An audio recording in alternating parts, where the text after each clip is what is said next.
Hetepu, Assalamu alaikum, Namaste, Haru Nefer. This is Qesankh Ma Keperu with another video for you. And in this video, we're going to be talking about how to activate your Ausar magician power. But before I do that, I want you to hit the like button on this video. This is your first time to my channel, welcome. Hit the subscribe button to get notifications on when I go live and when I upload recorded videos. Also, if you want to understand more of my spiritual teachings, I do have free ebooks for you. You can scroll down below, click on the links, and download the ebooks. Start reading them right away. They are free. If you want to take your spiritual journey to the next level, become a Patreon supporter and join our community, you can do so for as little as $1, $5, or $20 per month. You get exclusive access to instructional videos on the esoteric and the spiritual, videos that teach you how to meditate, how to properly breathe, how to contact the ancestors, how to invoke spirits for your protection, how to do self-hypnosis to curb your overeating or smoking addiction, and how to work with the oracles. So become a Patreon supporter today. You can cancel anytime. Last but not least, share this video with family and friends so we can get the revolution started. So Haru Nefer, may Buddha bless you. I want to talk a little bit about a technique that I have found to use in my life as being personally powerful and helpful. And I call it the 48-hour technique or the 48-hour rule. And I will go into a little bit about that, but there's so many benefits to it. But the thing I want to really remind people about, and I think this is very, very important, magic, as we are all magicians, and we work our magic on a daily basis, whether we are aware of it or not, because the ruling elite, the cabal, the Illuminati, whatever you want to call them, they are aware of the fact that you are a reality generating machine, that you generate a reality. And this is why they create an ecosystem, a society where you're constantly being bombarded or seeded with ideas, thoughts, suggestions, subliminal influences to influence you to create a reality that's diametrically opposed to your life, to who you are, because you are a spiritual being. They're creating a society based on materialism and emotionalism and Satanism. And you're helping to manufacture that by being exposed to this modern Western society. And it's no fault of your own. You can't help it. You were born into this world. You made the agreement with Tahuti and Ausar to come into this incarnation to help shift the planet to a new vibrational frequency. But along the way, you're going to be presented with sages. You're going to be presented with those who are enlightened to help you to come into the realization of who you are. And that realization of who you are is Ausar, the God within you, the God that is buried. This is why when we look at Ausar, we are the modern day Egyptologists and historians are always classify him as the God of the dead, which is not necessarily true. He was the inspiration for Jesus, the inspiration for many of the gods and deities that have come after him. But what I want to do to talk to you about today is that 48-hour technique, which is sensational. It's powerful. Now, as a magician, this is not about adapting or incorporating magical techniques like spells, rituals, incantations, and things of that nature. But what it is about more so is rewiring the way you think, changing the way you think. In NLP, neuro-linguistic programming, you learn to adapt to a pattern of language that helps communicate specifically with the subconscious mind to facilitate correct behavior. Well, what we're doing now as magicians is trying to backtrack to our ancient culture to where we thought in terms of magic and everything you do in terms of magic. You see, we have been presented with these antiquated notions of hope, belief, faith. Those things, we should not rely upon those things because they're not based in fact. You see, you have to start thinking in a different way. And that thinking has to be on a daily basis in order for your magic to work. Your magic is like a muscle. The more you use it, the stronger you get. Many people start out, they're not proficient at it, and then they throw the baby out with the bathwater. They're done. And then they move on. But that's not what you need to do. You need to give it time to mushroom, time to flower. You must understand nothing comes easy, especially when you have been brought up in an ecosystem in a society based on social engineering, where you have been taught to rely on the material, taught to rely on Cartesian logic. Cartesian logic teaches you there's a one-to-one correlation behind everything. And we know that our ancestors practice integrated right brain thinking, which told us that there's an indirect relationship to things in the world. God manifests, God makes his or her presence known indirectly. This is why you have to observe nature and the interdependence between the bees, the flowers, the animals as they defecate, and how they fertilize the soil. And you extrapolate from that and you see that there is an intelligence at work, that these things are interdependent upon one another come so, and these things that adapt to their environment based on geology, climate. There is an intelligence at work doing this. Animals are not doing this on their own. It's an unseen intelligence, which we call Ausar. Your blood flows through your body because there's an intelligence at work telling it to. You breathe automatically because there's an intelligence at work telling you to breathe. And this is, again, Ausar. Let us read a little bit about what Ausar is. And we're going to the book, the Meduna Ter Bara Unefa Amen. And in it, on page 268, he says, when you receive an Ausar reading, meaning an oracle reading, you are being reminded to renew your experience of your true self. You are in danger of identifying with the conditioned state of your person, thus limiting your potential to unify yourself with the world. This is the identification with the person, the persona, the physical body. You are not male, you are not female, you are not human, you're not a biological creature, you're not a race, you are consciousness, you are Ausar. The book knowledge regarding the knowledge of self is not enough. You must still your thoughts and thus achieve renew the experience of yourself as the consciousness that is conscious of being conscious. This is when the Buddha would tell us that we should meditate to become enlightened. This is the process of stilling the thoughts. The thoughts are deceptions. We give the things that come up in our sphere of awareness, those thoughts, names, labels, definitions, but they are just merely stand-ins for reality. They represent a reality, but they're not reality in and of itself. This will shift the balance point of your being to Haru, which is biased toward the self, and allow you to be in the world, but not of it.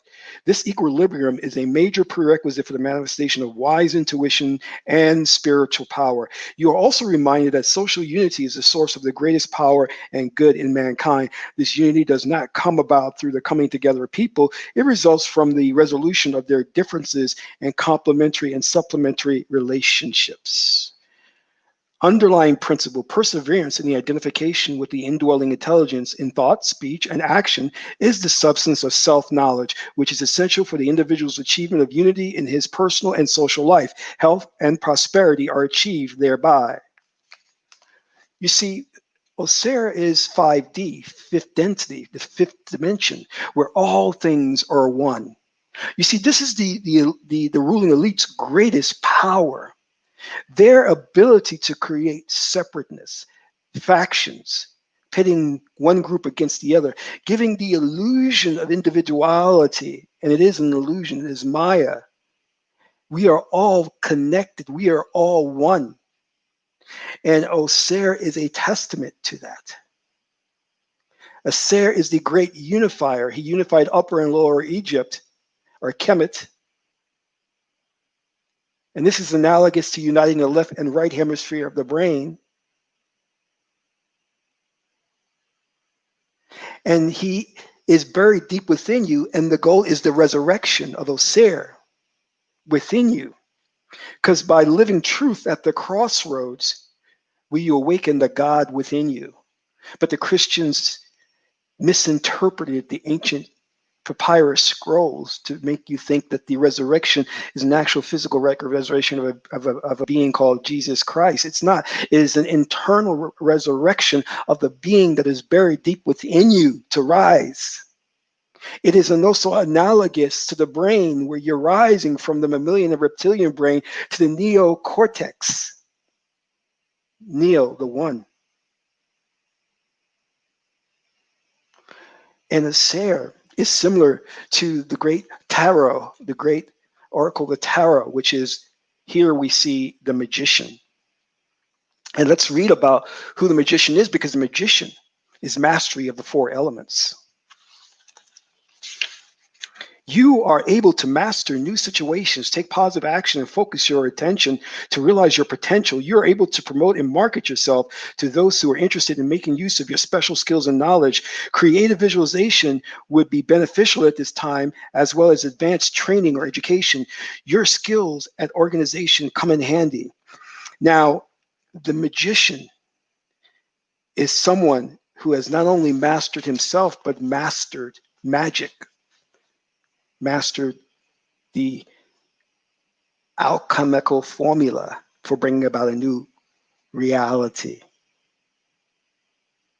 And this is what we're going to get in today, because I'm going to reveal to you a masterful technique that if you implement it, you will give rise to Ausar within you. You will give rise to the tarot magician within you.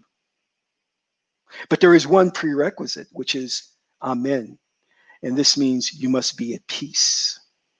See, when you have learned to get rid of desire, learn to turn within, sometimes, and let me explain this point about Amen, because this is very, very important, because Amen is the hidden. It is that which cannot be perceived. But in the abstract, we look at it and we know that it is a state. It is a state of being. You see, when you are going through so much turmoil and suffering in the physical world, and you cannot get out of it, as those Jews who were trapped in the concentration camps, what do? Your only means of salvation is to turn inward and to be at peace and reach that state of nirvana. In the face of your own death, you are at peace.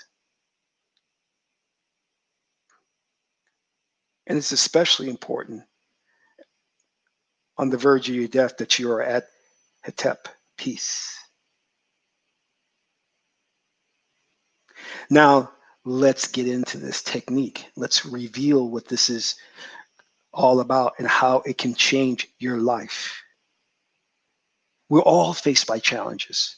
And I've said this before, I make no guarantees. I'm not coming here to sell you snake oil. I'm going to tell you honestly, from someone who's been practicing magic for years, who's been in the priesthood for 12 years, that there's always something that's going to come and catch you and blindside you and disrupt your happiness, disrupt your state of Amen.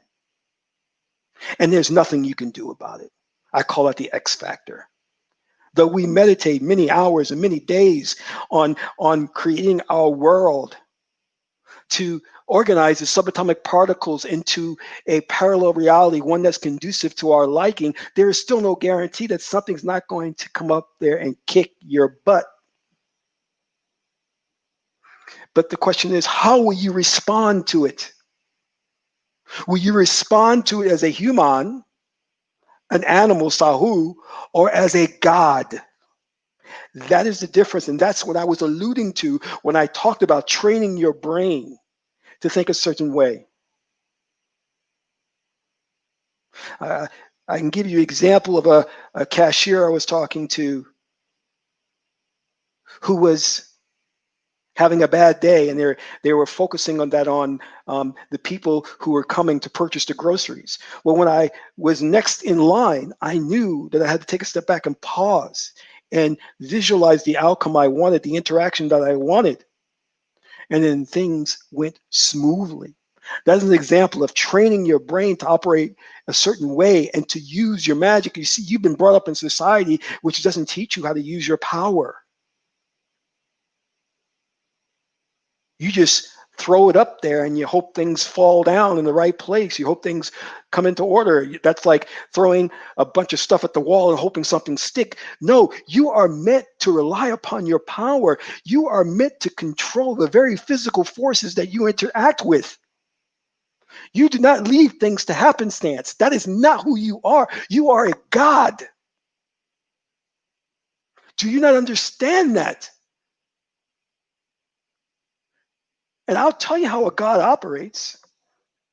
If my mate gets out of pocket, I slap that bitch around and she gets straight. Okay, I'm kidding. Do I have your attention now? No. When I am having a dispute with my mate, I drop back. I divorce myself from that situation, not literally, but well, kind of literally. And then I meditate and I see us interacting harmoniously. And then I come back to the situation and miraculously we come to an agreement on something. This is not coincidence that it worked out well. Let me let you in on a little secret.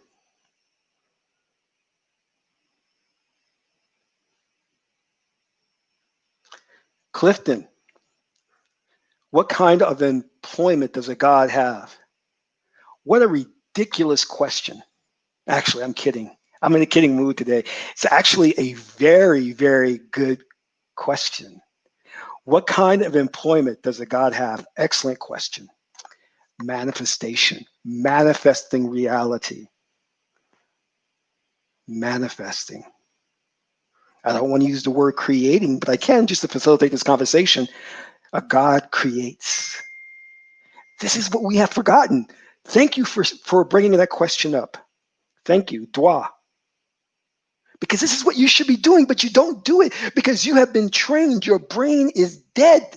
Ausar is buried within you. You are dead. This is the analogy of the death of Ausar and the resurrection. You have been taught not to use your power. So when you're online buying groceries and the woman is a little upset, you just like, oh Lord, she's going to vent her anger at me, and then you accept it. When you have to go to work and you don't like your job, you accept it. You don't meditate on seeing a new job or a more harmonious environment. You don't meditate and see yourself transitioning to a better opportunity because you haven't been trained to do that. This is why magic, this is about not necessarily adapting techniques, but is rewiring the synaptic connections in your brain to think differently, to have a response that is appropriate to how a God would respond in certain situations.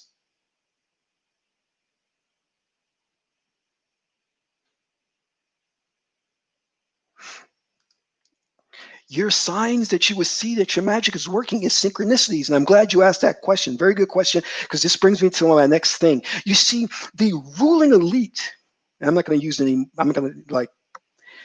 any more of the nomenclatures because I hate bringing them up so much. They control time and space. They control the space-time continuum. If they decide that there's going to be a car accident tomorrow at 2 p.m., there will be a car accident tomorrow at 2 p.m. because they're going to do a ritual. They're going to meditate to see a car accident. That is how powerful they are. And synchronistic signs will start to appear, such as traffic lights not working, congestion on the street. Do you understand what I'm saying? You're manipulating reality to bring about circumstances that work to your advantage. You are maneuvering space-time for your liberation, for your advantage. If the ruling elite says that red building on the corner will no longer be there tomorrow, it will shift to a new space-time continuum where there will be no red building, and you will never know it existed in the first place. Again, because they and you control space-time. Because when you focus on something based on your belief system, it comes into manifestation. It comes into creation. Because reality doesn't exist apart from the observer. Do you understand? You must understand that. And that is true. Sekher Nefertara, it has to be within your destiny to achieve it. I want you to understand you have been trained to nullify the power within you. They've already destroyed your third eye. It's calcified. So it's very difficult for you to awaken your intuitive skills, to connect with the Akashic records, to connect with Tahuti, Thoth, Hermes Trismegistus. They've already attacked that. Now they want to keep you from the knowledge of magic, the knowledge of true self, so that you won't even think about it. I asked someone who was in journalism, I said, well, how does that really work? He says, I'll tell you, Qesankh, how it works. You're an investigative reporter. You're out there to break news, and you come to your editor with a story about how the politicians are robbing the people, and your editor says, no, we can't publish that. We have to kill that story. He says that is the first phase. He says the next phase, you go out there and you research it, but you're too nervous to bring it back to your editor. You may have a breaking story about how the pharmaceutical industry is getting you hooked on drugs, but you're too nervous to bring it to your editor because you think he'll kill it. And I said, well, what is the last phase? He says, the last phase, you don't even think about doing the story. Never comes to mind. You go along with the status quo. And that's how you are. You don't even think about using your magic. Because the first level was the ridicule when you started to look into meditation, look into mantras, look into creative visualization. The mainstream media and your family and friends ridiculed you. So you took a step back. And then you did some research and you thought it was good, but then you didn't bring it up and talk to people publicly. And that last phase is you don't even do any research, you don't even bother with it. And then you thus become controlled by the oligarchy, controlled by this ecosystem. Do you understand? Get back to the way you were supposed to be, a God. Don't be afraid to meditate. Don't be afraid to get into the spiritual. Don't be afraid to try and reach nirvana. The Christians, the Muslims, they may ridicule you. Don't listen to them. Don't listen to them. Because your ancestors had it right. They were on the right path. Now let's go into this technique, the 48-hour technique. And here's the technique. Here's how it goes. The other day I got a call. Person on the other end says, Qesankh, due to some things, there was a miscommunication. We should have billed you for something, and months have gone by and we haven't billed you for anything. Now you owe $3,000. We need this payment within 30 days. I'm like, 3,000 in 30 days? Well, why didn't anybody notify me that this was outstanding for 11 months? I'm sorry, there was a glitch. We didn't have your right number, and no mail invoices went out. It's a fault. We admit it, but you still have to pay $3,000 within 30 days. So I said, can I get back to you in 48 hours? So what I did was, I said, okay, this is a situation. How do I approach this? As a human, oh my God, hold on, this money, what the hell? Woman, what did you do? Damn you, did you go spend money on jewelry? And no. An animal and start yelling at the person on the phone, cursing them out, saying, I'll sue you in court? No. I approached it as a God. I said, give me 48 hours. Let me get back to you. Went there, sat down, and I meditated, and I visualized the problem being solved. And I say, I'm not gonna owe this $3,000. It's not gonna happen. That's not within the confines of my reality. I'm not gonna owe this money. And I visualized it. They went to the oracle, got the right mantra, and chanted the mantra. And after I did that, I let it go. I forgot about it. 48 hours came, I called them back up, and we resolved the issue. Next thing, having an argument with my family member, really heated argument. I wasn't yelling. They were getting upset. It's interesting that when you're at peace, that makes other people get more angry because they're seeing you're not responding emotionally, getting angry. So they're angry, they're yelling, they're getting to the top of their lung, they're calling me names. And I said, could you excuse me? Can we continue this in a couple of days? Excuse myself, went, meditate, said the mantra, came back 2 days later. Everything had changed. Person wasn't upset anymore. We mended fences, as the colloquial saying goes. And it was a harmonious interaction. See, when I know this works, because I'm a god. I'm Ausar. But if I had no knowledge of this, I would continue the argument. I would curse the person out on the phone for not invoicing me and telling me for 11 months that I owed $3,000. But I know that I had one thing. I had magic.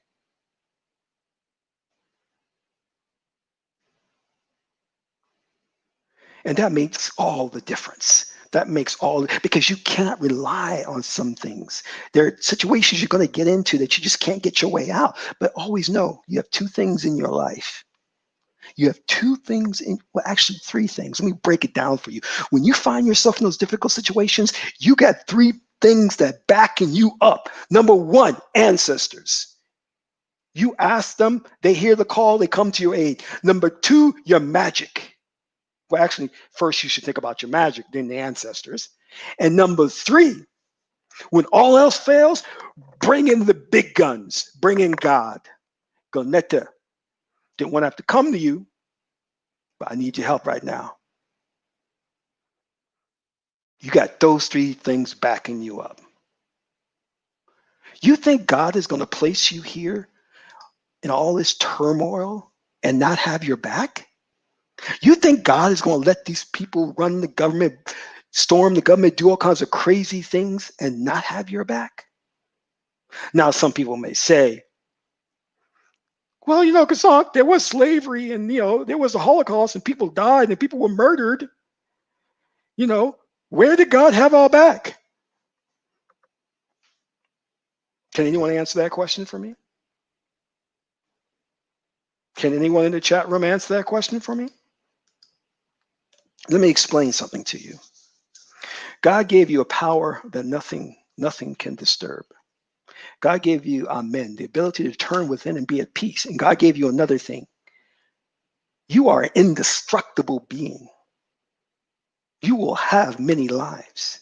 You think this one life is but a grain on a beach on the sands. You're going to have an infinite number of lives until you awaken to becoming Ausar.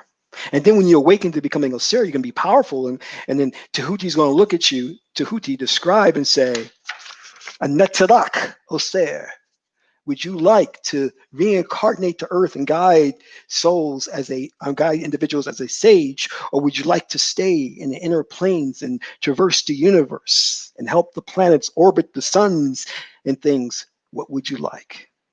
And you'll have a choice. But if you are a human or an animal, you're going to have to keep reincarnating. You'll never have control of where you'll be born and who you'll be because you're controlled by your animal spirit. So I want you to apply this technique. It's a very, very simple technique. You're in a situation, and it's a very difficult situation. Step back, give yourself 2 days. First day, you're going to meditate.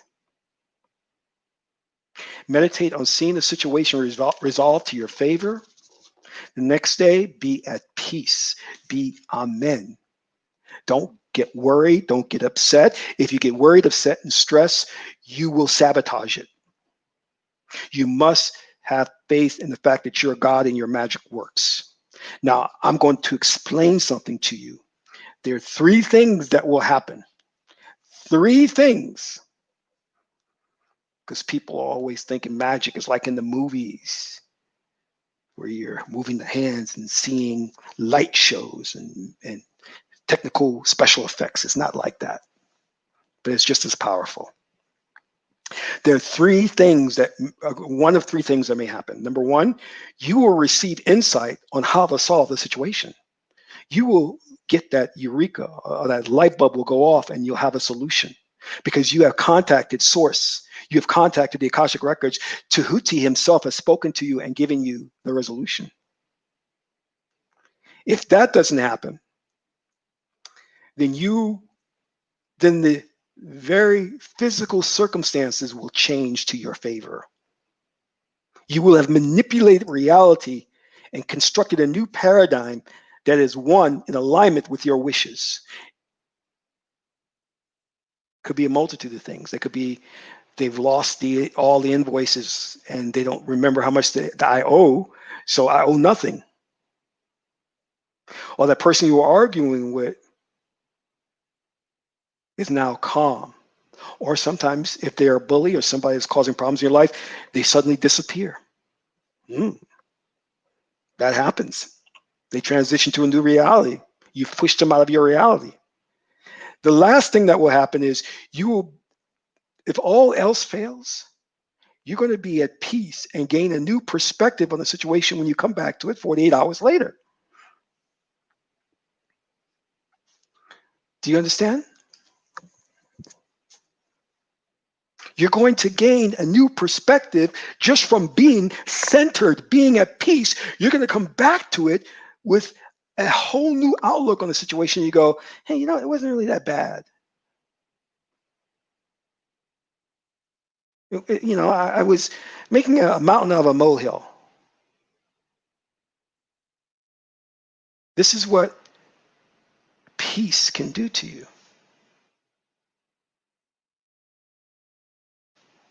You understand? That's right. Dwanetta. Dwanetta.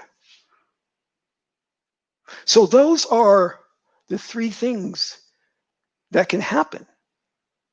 I'm not asking you to spend money. I'm not asking you to do elaborate ritual. You have to travel here to get these herbs and travel there to get these candles and special feathers and things of that nature. All I'm saying is excuse yourself for 48 hours. First day, you're going to meditate. Next day, you're going to be at a state of peace and relaxation and calm, and you don't think about it. And then you go back to the situation, and then you address it. This provides so much benefits. And if you have a problem on the second day and you're still a little tense and stressed, do the 4-7-8 breathing technique. Oh, I love that breathing technique. The 4-7-8 breathing technique. If you're not a member of Patreon, become a member. I demonstrate how it works on there, and it makes you it puts you at that centered state of peace and relaxation, so you can gain clarity in the situation. Do you understand? So that is the technique to get you to be Ausar, to get you to be a magician, mastery of the physical and the spiritual realm. You're not meant to just go through life allowing these things to disturb you and upset you, and you have no power and dominion over them. That's not how God made you. Can you imagine a soldier fighting a war and he has his gun with him and not firing off a shot, just running through enemy lines and not firing a shot? God gave you a powerful weapon, but you're not using it. Why? Because you have been tricked and fooled by the oligarchy to think it doesn't work. It's superstitious. It's bogus. But they're lying to you because they're using the very same technique behind the curtain. This is the meaning of the movie The Wizard of Oz. And they don't have as much control as they pretend to. You see, they have limitations in what they can do. They have effective power. They're black magicians. But God has set it up to they have limitations on what they can do in terms of controlling us. Because once you become God, you get ready to transition to a new reality, a new earth, one where they don't exist. And if enough of us hold that belief system, we will all transition and say goodbye to them and their history. I want to thank you for attending. Be sure to donate if you can. This is Qesankh Ma Kaparu, son of Ma'an Tahuti. My aunt is the beautiful goddess Heteru. Until my next video, I'm in Ra.